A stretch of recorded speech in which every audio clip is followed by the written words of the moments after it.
எனக்கு மிகவும் அன்பான அன்பு சகோதர சகோதரிகளே, ஒவ்வொரு பார்ப்பது அதிக மகிழ்ச்சி அடைகிறேன். கர்த்தர் நல்லவருடைய கிருபை என்றும் உள்ளது. இந்த நாள் முழுவதும் உங்களை கர்த்தர் ஆச்சரியமாய், சுகமாய், பத்திரமாய் ஆசீர்வதித்து நடத்துவாராக. கர்த்தர் இந்த நாளை ஆசீர்வதிக்கும்படிக்கு நமக்கு கொடுத்திருக்கிற உன்னதமான வார்த்தை, ஆலோசனை என்ன என்று பார்ப்போம்.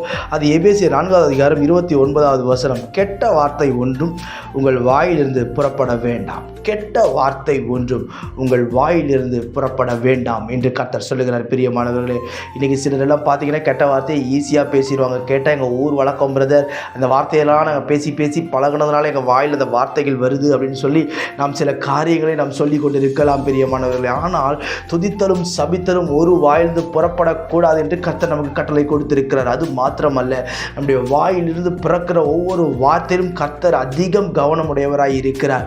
என் அன்புக்குரியவர்களே, இந்த வார்த்தை கேட்கிற நீங்கள் ஒரு வேளை ஏதோ ஒரு வார்த்தை தவறுதலாய் பேசியிருக்கலாம், சிலருடைய இருதயத்தை உடைக்கக்கூடிய வார்த்தையாய் இருக்கலாம். ஆனால் ஆண்டவர் சொல்லுகிற ஒரு வார்த்தை என்ன தெரியுமா? உன் வாயிலிருந்து, என்னை துதிக்கிற உன்னுடைய வாயிலிருந்து ஒரு நாளும் கெட்ட வார்த்தை புறப்படவே வேண்டாம். உன் வாயிலிருந்து இன்னொருத்தரை கேவலப்படுத்தி அசிங்கப்படுத்தி பேச வேண்டிய வார்த்தை உன் வாயிலிருந்து புறப்பட வேண்டாம் என்று கர்த்தர் சொல்கிறார். நம்முடைய வார்த்தை மிகவும் ஜாக்கிரதையாக இருக்க வேண்டும் பிரியமானவர்களே. இன்றைக்கி பார்த்தீங்கன்னா ஈஸியாக பேசுவாங்க. வீட்டில் வந்து பெற்றோர் பேசுகிறத பார்த்துட்டு பிள்ளைகள் பேசுவாங்க, பிள்ளைகள் பேசுகிறத பார்த்துட்டு வெளியில் இருக்கிற ஃப்ரெண்ட்ஸ் கிட்ட இருந்து கற்றுக்கிட்டு வந்து வீட்டுக்குள்ளே பேசுவாங்க.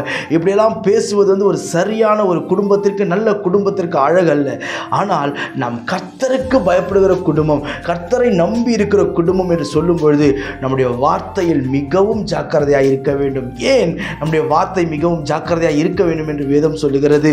மத்தேயு 15:18 சொல்லுகிறது பாருங்கள்.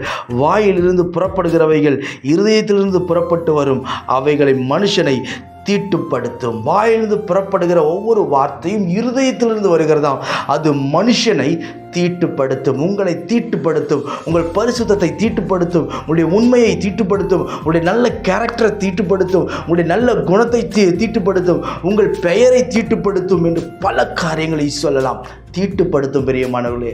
ஜாக்கிரதையாய் பேசுவோம். நம் வேலையை, நம்முடைய வார்த்தையில் ஜாக்கிரதையாய் இருப்போம். வேலை ஸ்தலத்தில் ஜாக்கிரதையாய் பேசுவோம். மற்றவர்களை கனப்படுத்தி பேசுவோம். நாம் ஆண்டவருக்கு முன்பாக நிற்கிறோம் என்கிற ஒரு பயத்தோடும் ஒரு நடுக்கத்தோடும் பேசுவோம். நம்முடைய வார்த்தைகளை கர்த்தர் கவனித்து கேட்கிறார். நம்முடைய வார்த்தைகள் நம்மை தீட்டுப்படுத்தாதபடி நாம் நம்மை பாதுகாத்துக் கொள்வோம். பல காரியங்கள் உண்டு இந்த உலகத்தில் தீட்டுப்படுத்துவதற்கு. ஆனால் நம்முடைய வார்த்தை ஒரு நாளும் நம்மை தீட்டுப்படுத்தாதபடி நம்மை நாமே பாதுகாத்துக் கொள்வோம். கர்த்தர் நம்மை உயர்த்தவும் வாழ வைக்கவும் போதுமானவராய் இருக்கிறார். கண்களை மூடி ஜெபிப்போம். நல்ல பிதாவே, இந்த வார்த்தையை கேட்கிற அன்பு சகோதர சகோதரிகள் ஒவ்வொரு கருத்தில் ஒப்பு கொடுத்து நான் ஜெபிக்கிறேன். கர்த்தர் கனப்படுத்தி உயர்த்தி வாழ வைப்பீராக. எல்லா தடைகளையும் நீக்கும். அடைக்கப்பட்ட கதவுகள் எல்லாம் திறக்கட்டும். நன்மை உண்டாக நினைத்தருளும்படிக்கு நான் ஜெபிக்கிறேன். தயவும் காருண்யம் பிள்ளைகளை வாழ வைக்கட்டும். ஒரு விசை கூட கர்த்தர் நீர் இறங்கி ஆசீர்வதிக்கும்படிக்கு நான் ஜெபிக்கிறேன். இறங்குவீராக ராஜா, இறங்குவீராக, இறங்குவீராக, இறங்குவீராக ராஜா. அன்றொரு வாழ்ந்து புறப்படுகிற ஒரு வார்த்தையும் கெட்ட வார்த்தைகள் ஒன்றும் வராதபடி நாங்கள் ஒவ்வொரு வார்த்தைக்கும் கணக்கு தர வேணுங்கிற பயத்தோடு பேச கர்த்தர் கிருபை தாரும். தாழ்த்தி ஒப்பு கொடுக்கிறேன். இயேசுவின் நாமத்தில் ஜெபிக்கிறேன் ஜீவனுள்ள பிதாவே. ஆமென், ஆமென். God bless you.